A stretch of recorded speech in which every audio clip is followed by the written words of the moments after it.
I get it. I can understand why they would feel that way. However,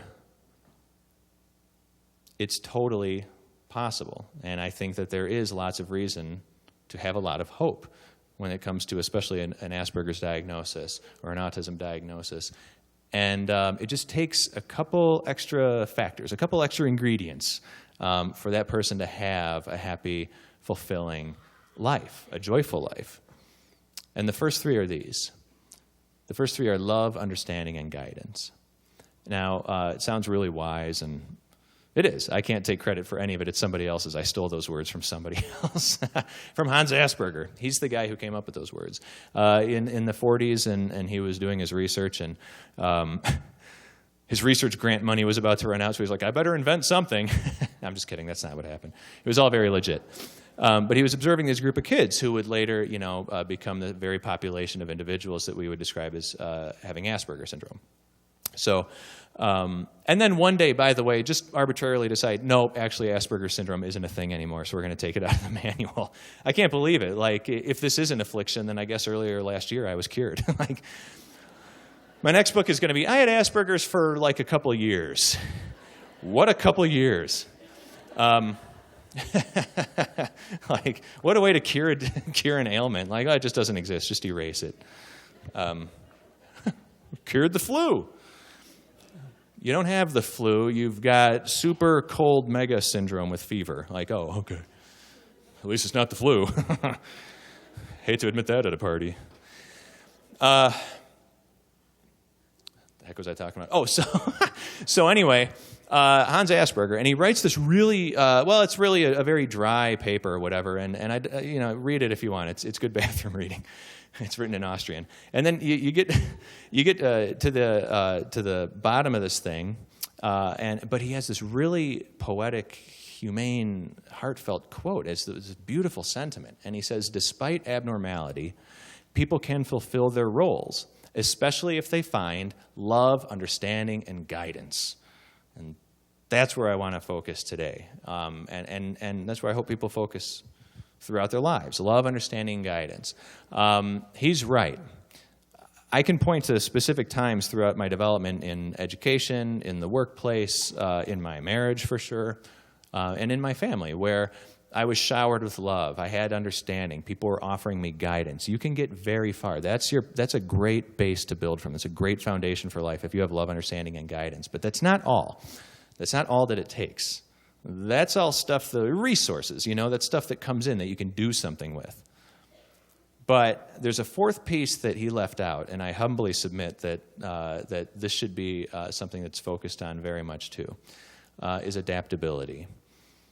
I think the big game changer for people is adaptability, a willingness and an ability to change, to adapt, to unlearn old behaviors and it's hard to unlearn an old behavior, isn't it? Ever go on a diet?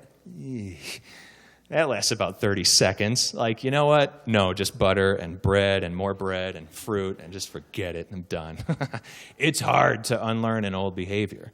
I mean, like unlearning those old behaviors and learning radically new behaviors that will enable a person to be successful in life, in a social world, to be successful in a social world. And adaptability is a kind of a loaded area, right? Because a lot of people say, well, why should I have to change? I got this Asperger's diagnosis. The world should accept me for who I am. I shouldn't have to change. They should accept me. And you're totally right. That's absolutely the right thing to think. I would love that if everybody did things my way. Forget it. It would be awesome. We'd have easy to open bananas. We'd have square soaps. I'm not letting it go. I've got Asperger's. I'm going to be thinking about that for 6 months.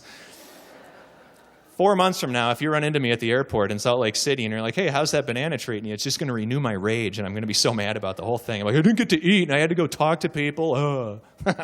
I'm petty. And I can just play the Asperger's card now, so it's great. Like, I just used to be petty. I'm like, no, I'm obsessive.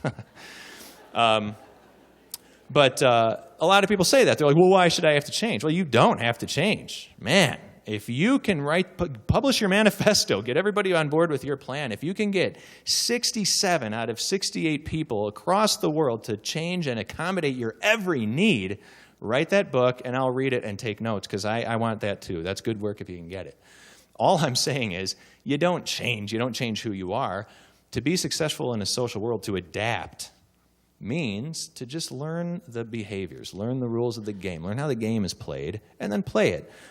It just means it's not changing who you are, because that's a travesty. That's unfortunate. Then the world doesn't get you. There's only one you, and we should have it.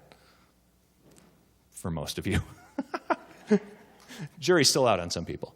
But it's sort of like an artist, right? An artist who learns a new technique, learns a new brush stroke, doesn't change their artistic point of view. It doesn't change what they have to express. It only enables them to do more. It only enables them to express in different ways, to reach different people, and that's a good thing. So it's just learning the new brush strokes, learning the new techniques. That's all. And I try to tell people, keep on keeping on. Stay who you are. Be who you need to be, but do it in a way that's kind of agreeable with some give and take with people. And you'll find that if you do that, they will accommodate your quirks. And that's a good thing. So love, understanding, guidance, and adaptability. Those are the game changers. With those three things, if you've got love, understanding, and guidance, and you're willing to change, a lot more people have the ability to change than they are willing to change. But if you, anybody knows anybody with a substance abuse problem, and you're looking at them and you're saying, change, just stop it. Stop drinking. Stop doing that. Stop doing this. Like, can't you see how bad this is destroying your life? Until they want to change, there's nothing you can do for them, and it's hard. But it is possible. And so with love, understanding, and guidance coming in, and really somebody helping you foster a sense of adaptability and holding you accountable to changing, to adapting and learning these new behaviors, now the sky's the limit, and now there is reason to hold a lot of hope for the future. So one of the things that makes a marriage work, would be love, understanding, guidance, and a lot of adaptability. And who knew? I certainly didn't know this. I just thought marriage was like my parents' marriage, where for all I knew, it was just happiness and romance. My parents never argued in front of me and my brother. And I think part of that has to do with we were all very conservative kind of a family, right? So they didn't have those big arguments that you see people having on TV. And so I just thought arguments and things like that were symptomatic of doomed relationships. And I assumed that all marriages were just this real smooth ride of like romance and bliss and swatting each other with towels and hugging and canoodling in the kitchen like my parents did. And my brother and I would like squeeze in between their hugs, and now we're all getting hugs. I'm like, family's fun. And then I get married. Boom. It's a little bit different in my marriage. We're just not, ooh, yeah, we are now, but we weren't when we first got married, and that threw me for a loop. So, that's the time? Okay. I'll keep this real brief. The real short version of my marriage is this. And by the way, if you want to hear the expanded version, because you haven't spent enough time in the presence of an idiot already, I'll be at the Orem Library tonight at, 7 or 8. I don't know. I don't pay attention to when I'm supposed to be places, which is why I was late today. Come to the Orem Library tonight and be surprised. Maybe I'll be there, maybe not. Or if you have more questions, I'll talk to you afterwards. If you can help me open my banana. So it's a good day when somebody can help you open your fruit. Anyway, the real short version is this. My wife, Kristen, and I met in high school. And, well, no, that's not true. We met in preschool. We were part of the Joyful Noise preschool together. We were like the two founding members of this preschool of like 10 kids. We founded a preschool together, and I think that's significant. It wasn't a like a love connection at that time. She's not here to defend herself, so I'll just say that she was all over me. She couldn't get enough, and I was like, baby, please. Let a player play. I want to get on. Can't just settle down right now. You got to make me want it a little bit. That's what I said. No, I didn't say anything like that. I actually had a teddy bear that I preferred because the other kids were really confusing to me, so I just stared at my feet or at my teddy bear the whole time until I was like 18. Teddy's in my backpack as we speak. But anyway, so we went to the same high school. We grew up in the same town, went to the same high school together. Still was not a love connection, believe me, because I look like this. I look like Squidward from SpongeBob SquarePants. Anybody familiar? If I start playing a clarinet right now, you would be, hang on. SpongeBob. No joke. When you look like SpongeBob or Squidward from SpongeBob SquarePants, you get a lot of sleep on prom night. Like there's no love connection in high school when you look like that. Not to mention, Kristen was like way far out of my league. She's gorgeous, beautiful, and she's like blonde and like athletically fit and like just popular and nice to people. I don't know. She's gorgeous, way out of my league. And in fact, when we go to dinner places together. Like we walk into the restaurant and people, they look at her and they're like, oh, and then their eyes kind of land on me and they're like, oh, what? And you see this happen. Like they elbow each other at the table and they're like, check it out. This guy must be loaded. Oh yeah, I'm loaded. So, anyway, it wasn't going to work out, believe me. But we were friends, and the thing is, she was like my really close friend in high school. We just kind of got each other. We understood each other. She made me laugh because she's very silly, and I made her laugh because even though I don't mean to be, apparently I'm extremely silly. Like she got a kick out of like watching me walk with my backpack loaded with books, like to class, like hey. Going to calculus, she's like, this guy's awesome. So we were friends, and she was into Bad Boys. She had the mic, and he was like this tough guy. This like super awesome guy, like Bad Boy. Oh man, think of like your dreamiest 90210 steamboat, and like Bad Boy, and that was him. By the way, she just took a test online. Anybody on Facebook where they have those, which 80s boyfriend would have been yours, or like, which Revolutionary War hero would you be? And like you take these questions and you answer it. She just took that quiz for, who would be your 80s boyfriend, and she got Jake Ryan. And it's all I heard about for a week. I was like, I'm going to Utah. I don't want to hear any more about how you should be with Jake Ryan. Like, we were really close friends, and I just made her laugh, and that seemed to be the real basis for our friendship. And it was wonderful, and we got each other. After college and everything, we kind of ended up living near each other, and we ended up dating because she was going through some really hard transition part in her life, and things. It was really hard, and I just happened to be there. And we would go out for coffee, and she would say, do you mind if I just, and she would start talking. And now her girlfriends, they have, they have loads of empathy in the traditional sense. And I think this is an important piece to talk about because her girlfriends would become really, they would share her sadness. Like, depending on what your definition of empathy is, what I believe empathy is the ability to kind of see in somebody, like read what's happening with them emotionally and without being told. And then that's the first piece, obviously. Everybody can agree on that. The second piece is that it should, invoke in you then, or evoke this same kind of feeling or same kind of emotion where you feel that person's emotion. I believe personally that that's kind of the empathy that everybody talks about, right? Well, for me, I can read people actually quite well. People don't get that, but I actually can. And so in other ways, I really can't. But one thing that doesn't happen is I don't always feel what other people are feeling. I don't share that emotion with them. So my friend Andy comes over and he's like, I got that promotion. And I'm like, I know intellectually that you're supposed to be like, oh, right, because I've gathered enough data in my life to understand that's what people expect. So I'll say that, but what I'm really thinking is like, why are you here telling me this? Like, I don't care. Like, did you get a promotion and now you're going to have money to buy a boat and I can use your boat on weekends? That's pertinent. That I care about. But I don't say that. I try to play it nice, and I'm like, oh, yeah, okay. I didn't. What do I care? Buy me dinner. But with Kristen, when she was dealing with these difficult emotional things, I was actually this ideal listening partner because she would just unload the stuff that was really deeply emotional. I'd be like, I see, I understand. Now, why do you think you feel that way? And it sounds like a therapist's question, or I'd say, like, how do you feel about yourself when this is happening? And it sounds like she's in a therapy session, but it's because I genuinely want to know, because I can't possibly imagine how she was feeling in that moment. I was like, no, really, how did you feel? Because it's news to me. But she didn't get that. So she was like, "You're so easy to talk to. My gosh." And I tricked her, and she fell in love, and I gave her a box of wine and sealed the deal. I was like, you signed the contract.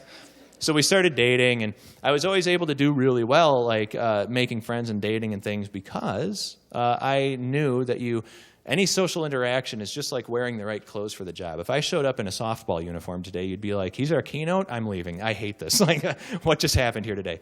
But I showed up in a suit because, whatever. I was like, I can't wear softball uniforms all the time. I better buy at least one suit. But you wear the right suit. And so for any social situation you find yourself in, you put on the right persona. You put on the right mask. And it's just a matter of finding that mask, but a lot of us can find it. And so is it disingenuous? Yes. But it's not, because, you understand that you're being yourself. You're just wearing the right social persona for the occasion. That's all you're doing. Everybody would prefer to be sitting around in their pajamas, but we go to work and we wear not pajamas, although less and less, let's face it. Man, it's getting really casual these days. But we were always doing well on dates and things because I was able to play this great, charming boyfriend character. And the great, charming boyfriend character that I created for myself was based on all the times that I had watched a romantic comedy, like a Nora Ephron film or something like that. And I just knew how to play it, and it was fine. So that was good. Then we got married, and all of a sudden it was hard to keep up that social persona 24 hours a day, because now we're living together, and it's very difficult to do that. And our marriage we got married, and it immediately started unraveling. I mean, it was bad. And it went downhill. I remember the very first huge argument we ever had was right after we got married, the following Thanksgiving. My cousin invited us up to her house in Milwaukee for Thanksgiving dinner. And my cousin is a foodie. And I've got foodie friends who are like really culinary, geniuses who come up with some really interesting stuff, and it's delicious. And that's great. But my cousin watched a lot of Food Network, but she didn't pay attention to a lot of Food Network. So her recipes were weird for the sake of being weird, but there are kind of like these amalgamations of different recipes. Like she would watch Cupcake Boss and then Shrimp Wars, and so we'd get like shrimp cupcakes, and I'd be like, ah! And I knew she was going to ruin Thanksgiving dinner. And here's why, is because she can't leave food alone. Thanksgiving dinner is this, and I can get everybody to agree on this. Thanksgiving dinner is white and dark turkey meat. It's mashed potatoes and gravy, not messed with, just regular mashed potatoes and gravy. It's stuffing, it's green bean casserole, and it's rolls on the table. And I'll allow a cranberry. It's not my thing, but I understand it's tradition. But that's it. Don't mess with that. That's a perfect meal. And it's a perfect meal, and my brain loves things that are repeatable and perfect. So if I live to be 90, I'm only going to have 90 of these meals. So it's really important that they don't get tampered with. 90 isn't enough, in my opinion. Why would you limit your life to 90 perfect meals? That's not enough. So I was adamantly opposed to go. I was like, nope, we're not going. No. And Kristen's like, I want to support. I was like, no, she's going to mess it up. And nobody else is going to make me a fixed Thanksgiving dinner. So forget it. And Kristen was like, we're going because it's your family, and I want to be a supportive wife. And I was like, okay. So, everything just was wrong with this. First, we get the invitation in the mail. Dinner's at 4. So if I were to carve a line right down the room, I could probably know exactly who's going to answer what. If you get an invitation in the mail that says dinner starts at 4, what time should dinner be on the table? 4, that's right. That's because we're at an autism conference. When I'm not at one of these conferences, people are like, whenever. It's like my wife. They're like, just serve the food whenever. My wife has no concept of like punctual. Her watch just doesn't have numbers. It just says whenever. And so it's always like, oh, it's 1:15 whenever. She's very loosey-goosey, go with the flow. I'm not. I don't go with any flow. I am flow. You go with me. And so we get up there, and I haven't prepared conversational topics to talk to my cousins about their orthodontist practice. Give me a break. It's literally pulling teeth talking to an orthodontist. Like, oh, I can't take it. I didn't prepare for this. So we get up there. I time it so we arrive right at 4. Guess what? Food's not on the table. Now I'm all agitated. I'm like, food was supposed to be served at 4. And now I gotta just improvise my way through conversations about braces, rats. I can't handle it. I'm not a social, just show up and do it kind of guy. Or at least I wasn't then. And I have 5 minutes now to explain my whole life story to tell you how I got here. So settle in. So anyway, we get there, and so she brings, finally the food gets served. It's like, whenever 30. And of course, there's like lemon zest in the turkey. It's like, it's not just regular turkey. There's lemon in the turkey. And I was like, there's lemon zest. The peel, the rind of the lemon is in my turkey meat. And I was like, what? The zest is the thing that goes in the trash when you peel fruit. You literally infused my meat with something you had to take out of the trash. You dug through the garbage and put it back in my food. I'm not eating it. And I was like, lemon in the turkey, that's inventive. Pass. And everybody